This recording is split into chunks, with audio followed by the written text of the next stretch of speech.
This is Democracy, a podcast about the people of the United States. A podcast about citizenship. About engaging with politics and the world around you. A podcast about educating yourself on today's important issues. And how to have a voice in what happens next. Welcome to our new episode of This is Democracy.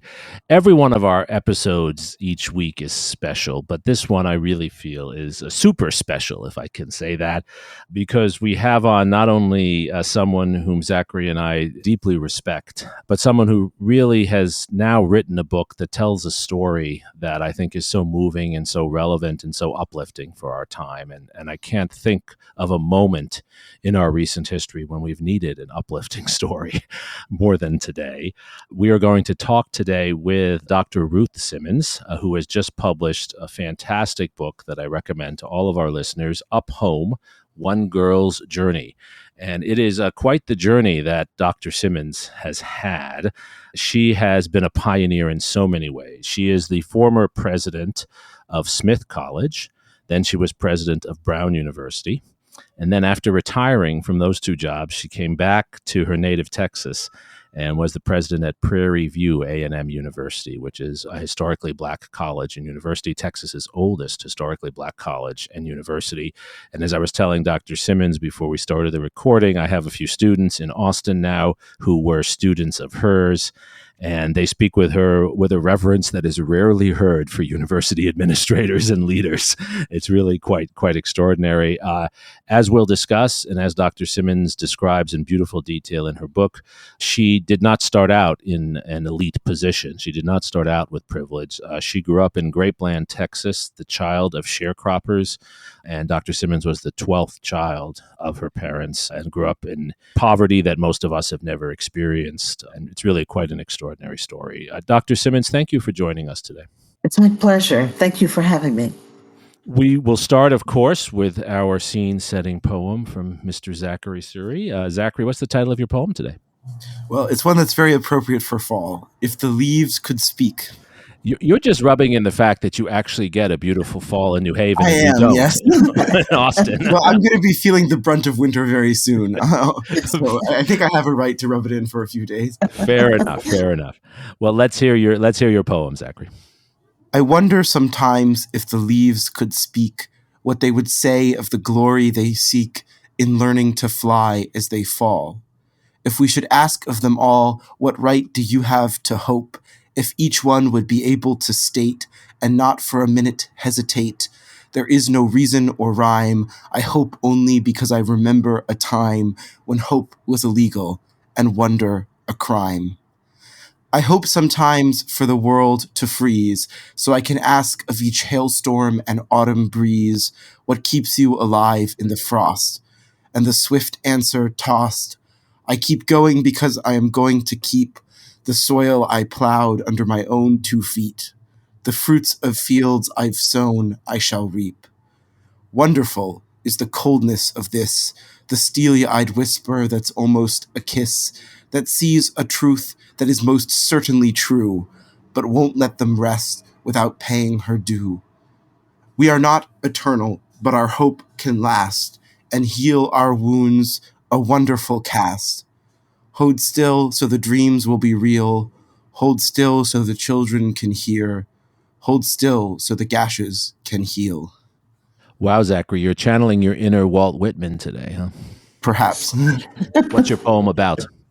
My poem is about the power of hope and curiosity, even in circumstances that not only seem to leave no space for those, but seem to actively try to suppress and undermine hope and curiosity. Well, I think that's a perfect place to turn to our distinguished guest. Dr. Simmons, I was so moved by how you started your book in describing your experiences as a young child in what sound to me as circumstances that were almost impossible to learn, and maybe circumstances where there was reason not to have hope. Can you describe for us how you grew up and how you managed to have hope in these difficult circumstances? Well, first, may I just say how much I enjoyed Zachary's poem, and I even took note of some phrases that I want to hold on to for a while. Thank you, Zachary. Thank you. I, as you said, I'm the last of 12 children of Ike and Fanny Stubblefield, who, like most of their era, in the rural South, were consigned to work farms as sharecroppers. So when I was born, we lived on a plantation, which had perhaps as much as 100 families living on the land and working the fields. And the principal crop was, of course, cotton. Um, so it was fortuitous that I was the last because, as you might imagine, the oldest children were the heaviest workers. They were consigned to toiling in the fields to bring in crops. And since that was the most important thing that they could do, they sacrificed school in order to be able to work the farm. And that meant, frankly, that the older children in my family did not have the opportunity to graduate from school. It was too far away, and the work itself called. So the younger members of the family were able to go to school because we moved away when I was 7 years old. And when we moved away from the farm, we were required to go to school, and that was what saved me, really, that I could get an education. So, in spite of that, I would say that for all of my childhood, up to my graduation from high school, we had a very bare existence, as again most of that era and of that economic station had.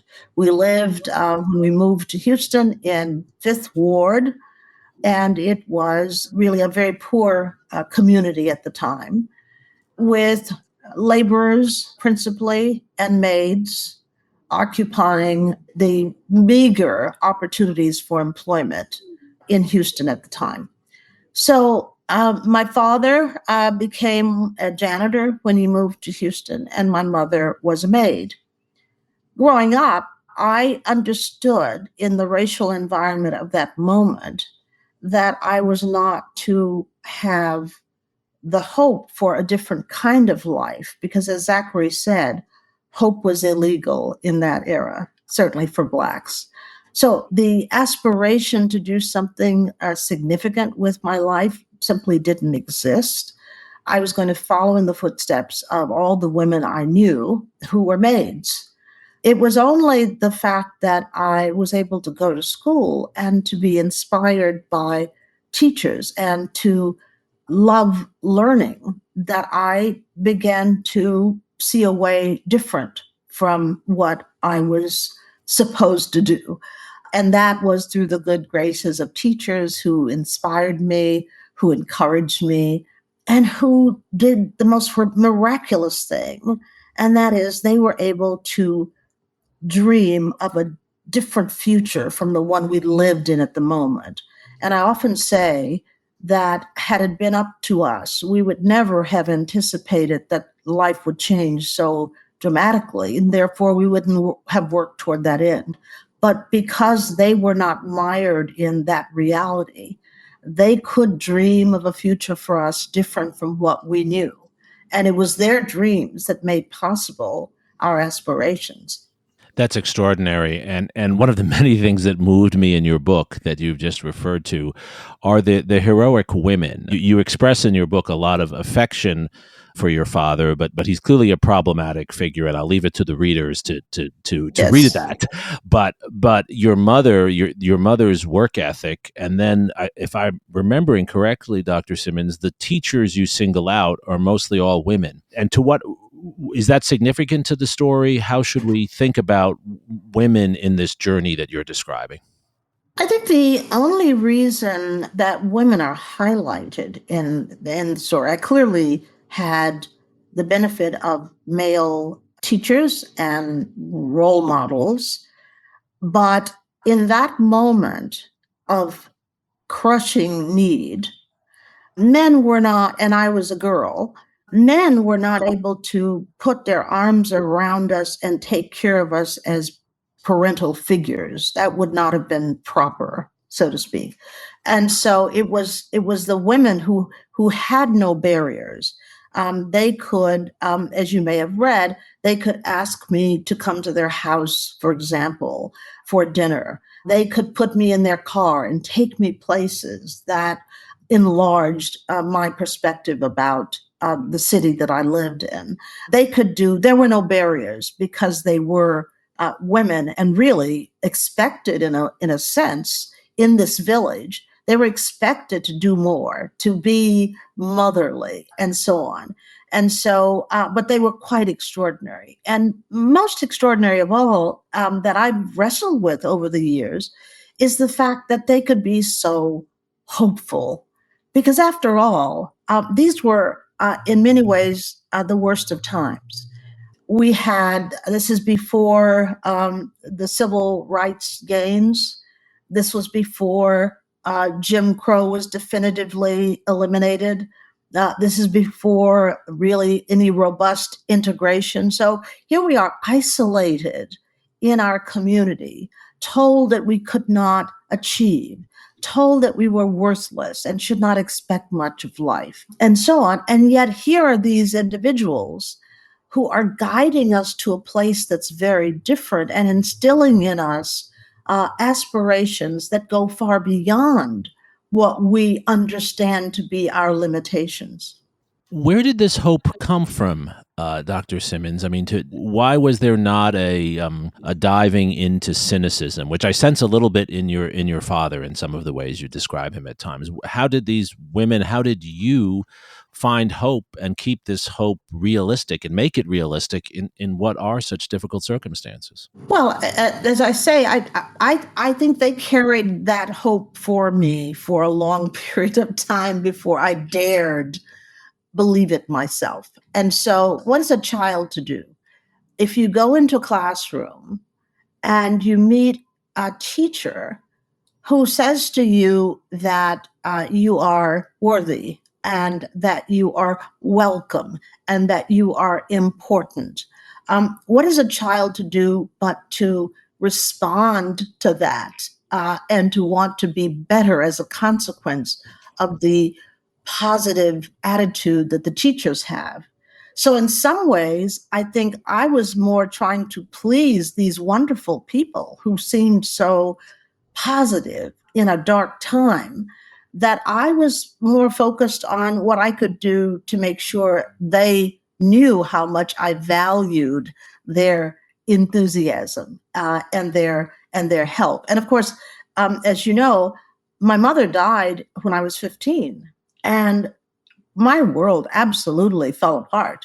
I was going into the 11th grade at that time, and all of a sudden, these teachers rushed in to embrace me, to watch over me, to challenge me, to make sure that I knew I was not alone.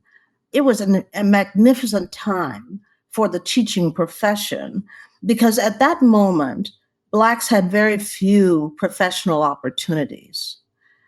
And so the idea of a brilliant Black person who's educated and employed at that moment in the early 60s, let's say, well, there's only one really, one or two professions they can aspire to. One is teaching in Black schools. And so we were blessed to have teachers who were supremely well qualified, very smart, very self-possessed. And, we look today for people who are going in. If you look at college students today and you look at their professions, they're thinking about, one wants to be an investment banker, another a lawyer, another a physician, and so forth. Well, imagine all of that passion and all of that intelligence going into the teaching profession. That's what it was like in those days. And so we benefited immensely from these spectacular people.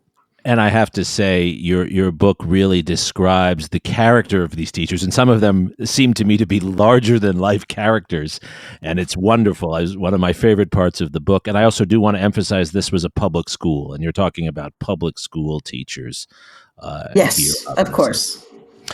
Zachary? How did this early experience of education shape your experience in higher education through college and graduate school, and then later as an academic yourself? Well, I've talked a good bit about the environment in the schools and how inspired I was by these teachers. But I should also say that I fell in love with learning, the power of learning, because it was the antidote that I needed to remove me from a sordid world. And by that, I mean by reading, I could escape the Texas of the 40s and 50s.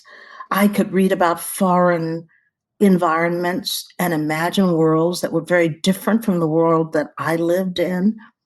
And learning about the existence of other environments rescued me and allowed me to believe that quite possibly there were other worlds that I could inhabit at some point. So I would say that by the time I was in high school, I was already enthralled with the power of education. Because although they could tell me that I couldn't go into a department store or I couldn't go to a particular university or school, or I couldn't enjoy the full benefits of citizenship. They could tell me that, but they could not control what I put in my mind. And it occurred to me as a young person that learning was the most powerful thing I could do because it gave me absolute control over what I could know. And so, in a way, I would say that's what fueled my journey in education. The fact that it was so important to me, that it rescued me, that it gave me hope, that it propelled me beyond what I thought I'd ever be able to do. I was absolutely sold on the idea that education was the most powerful thing that we could offer young people. And I wanted to be associated with it for the rest of my life.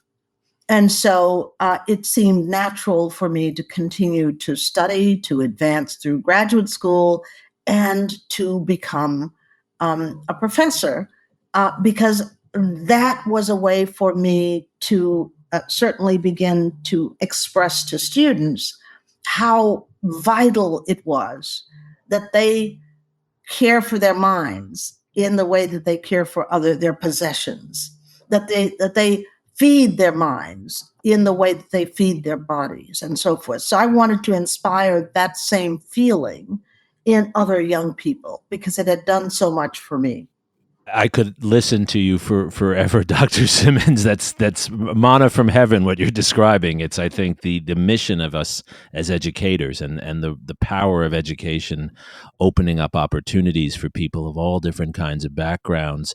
You describe in your book your time at Dillard University, which is a historically Black college and university in New Orleans, and then you begin to describe the transition to Harvard, where you did your PhD.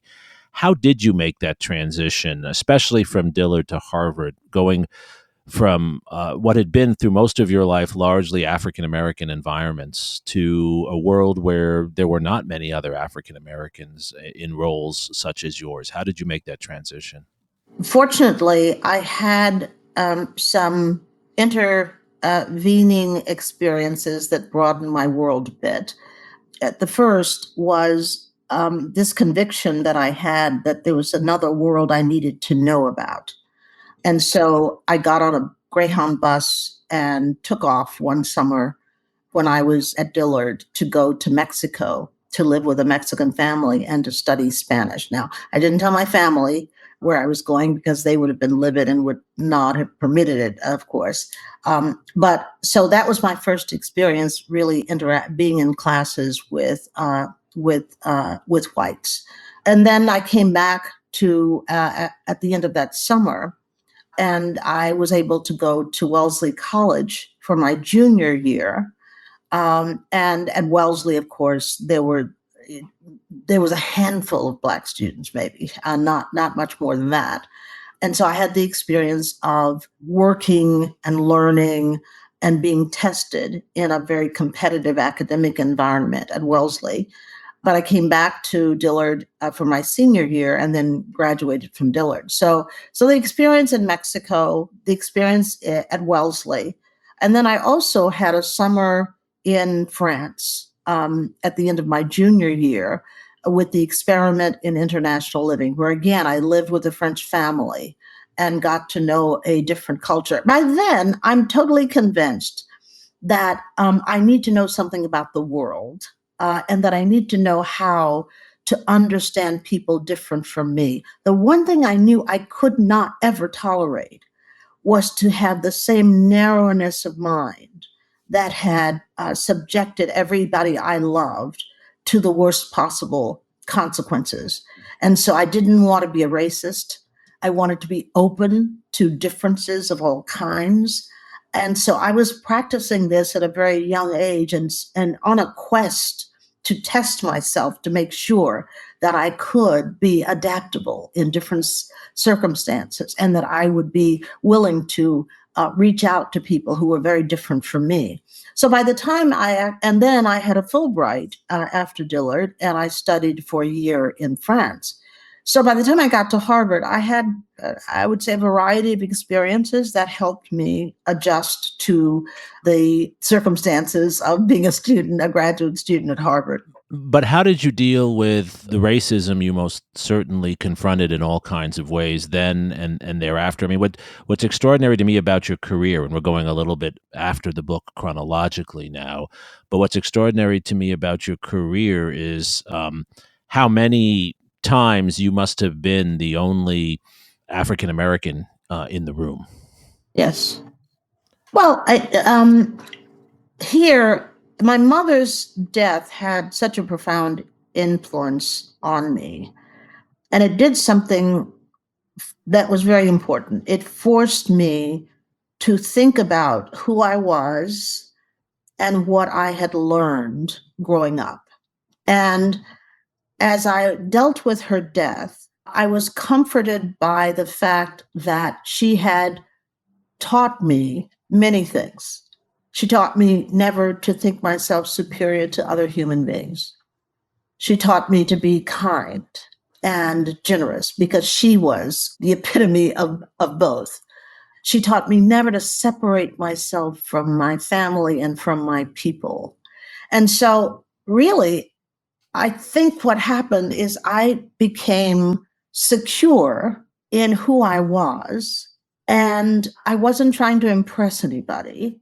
I was trying to be as deeply who I was as possible, and at the same time, be constantly open to learning about others, but never denying who I was. So I think it was being anchored in that way made it possible for me to be unshaken by these cultural experiences when people thought I was unworthy, when they thought I didn't belong, when they thought I wasn't good enough, and so forth.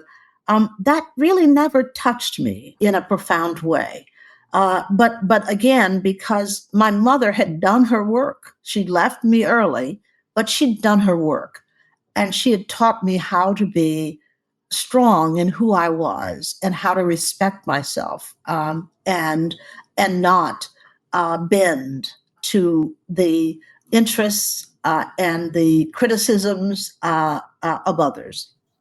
So I guess that leads to our sort of contemporary question for you. And we always like to close, Dr. Simmons, by sort of taking this history, and you've given us a very inspiring history here, and applying it to contemporary issues, not in a narrow way, but in a broad way. I have many students who come from disadvantaged backgrounds into my classrooms. And I obviously can't change their home environment. I can't give them your mother, but many of them struggle. What should we be doing? What is the role for educational institutions today? What are the lessons we can take from your story as we think about diversity and opportunity in our institutions today? Thank you for that. I often say that I wrote this book actually for my students because of all of the questions I've gotten from them in moments of doubt and distress and disappointment. Because I don't think that young people today who are facing the extraordinary challenges that they are admittedly facing can understand that a life is made up of many peaks and valleys. And one can't always predict the value of everything one encounters. But there are things that you can do that will maximize the possibility that you're going to be okay in the long run. And so I talk to my students a good deal about a mindset that enables them to be hopeful about what they can ultimately do. And that mindset is one that emphasizes the importance of personal commitment to ongoing learning, not formulaic kind of learning, not a fixed syllabus per se, but an attitude about learning, which is, I am here to learn about who I am in the world and to learn about the rest of the world. And that means every opportunity that one is afforded to build the knowledge of what is here in the world should be taken advantage of, even when it seems a minor opportunity, even when it seems that the person who can help you is not a very important person. It doesn't matter. And so what I like to tell them is that most of the time, I could not have predicted the people in my life who would have been the most important in assuring my hopefulness and my success. I couldn't have predicted that. I tell them about a woman who was a maid who had the most powerful experience on me as a learner and as a human being. I tell them about a man who was Jewish and who was my boss, who criticized me so relentlessly to improve my work. And he was my greatest mentor because he helped me to grow. I tell them about other challenges that I've had that I embraced. And because I embraced them, I was able to do something better, learn more, and I think be a better person. So I think the most important thing for young people to know is that they cannot predict the way their life will go, nor the opportunities they will have. I would never in a million years have said that growing up in Fifth Ward, Houston, being on a sharecropping farm, I would be the first African American to lead an Ivy League university. That would not have been possible. Okay? And yet, step by step, by learning, by being serious about my purpose, by being open to criticism, I managed to claw my way through a life that really has incredible meaning, I think. And I couldn't be happier today with what I've been able to do because I have tried every day of my life to live it fully and to take advantage of every opportunity to learn. Zachary, I know on your campus, like on ours here in Austin and throughout education, we talk about these issues all the time, but not quite in the way that Dr. Simmons does. What are your thoughts on this, Zachary? I think that this is a vital reminder for all students, but also every learner, which I think is every one of us, about the importance of maintaining a love for learning, a curiosity, and also about the importance of education and of educators. I think it's very easy for students to forget that the secret to success is, as we've talked about, curiosity, always being willing to learn, to take new ideas seriously. And on the other hand, we also need educators who will help inspire young people to be the best learners that they can be. And so I think those two reminders, the importance of educators and the importance of a love of learning, I think those are so powerful, especially in a moment where, and at a time in our lives when college students like myself, but I think also all of us, are sometimes forgetting how much we love and enjoy learning and meeting new people and encountering new ideas. Right. It sounds, Zachary, like you're making an argument or applying Dr. Simmons' insights as an argument for the liberal arts, yes? It is an argument for the liberal arts, and I think it's also an argument for the importance of good teachers. And I hope more of my fellow students will consider, as I have, and as my older sister Natalie, whom many of you will be familiar with, has also considered and will likely pursue a career in teaching, which is a career in public service. And I think that this story that Dr. Simmons has kindly shared with us is only a very poignant reminder of how important learning is and how important those early moments of education can be for a child's life. Yes, yes. Dr. Simmons, this is the last question, I promise. What can our listeners do in addition to cultivating this curiosity and openness that you display so well? What can they do to help others, to help the other young Ruth Simmons out there? What does allyship mean to you? Well, first of all, I think the most important thing for us is to embrace the fact that there is talent and intelligence and potential in every reach of the country, in the poorest communities. And if we don't make it possible for children who are in underserved communities to develop through the interventions of support and education, then we are really missing our crucial function as citizens.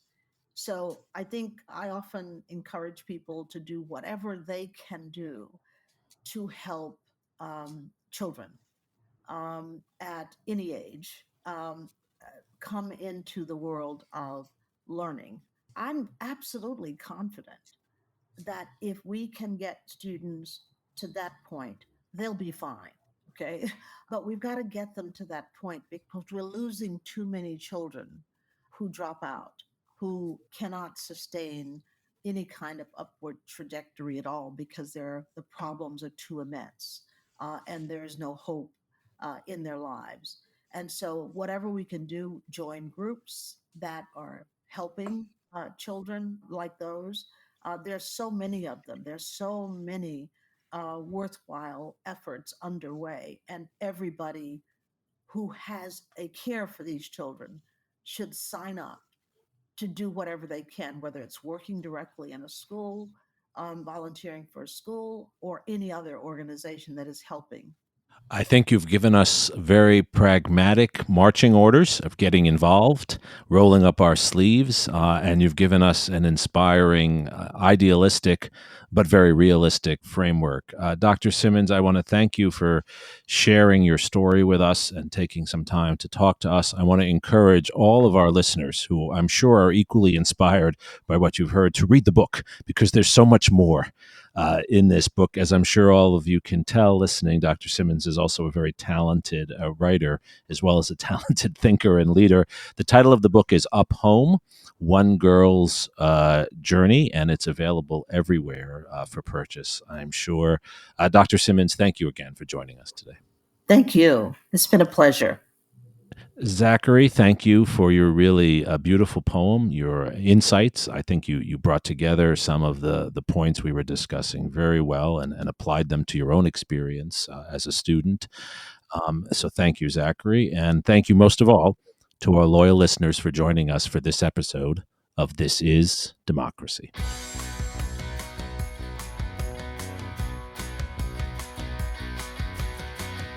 This podcast is produced by the Liberal Arts ITS Development Studio and the College of Liberal Arts at the University of Texas at Austin. The music in this episode was written and recorded by Harris Codini. Stay tuned for a new episode every week. You can find This is Democracy on Apple Podcasts, Spotify, and Stitcher. See you next time.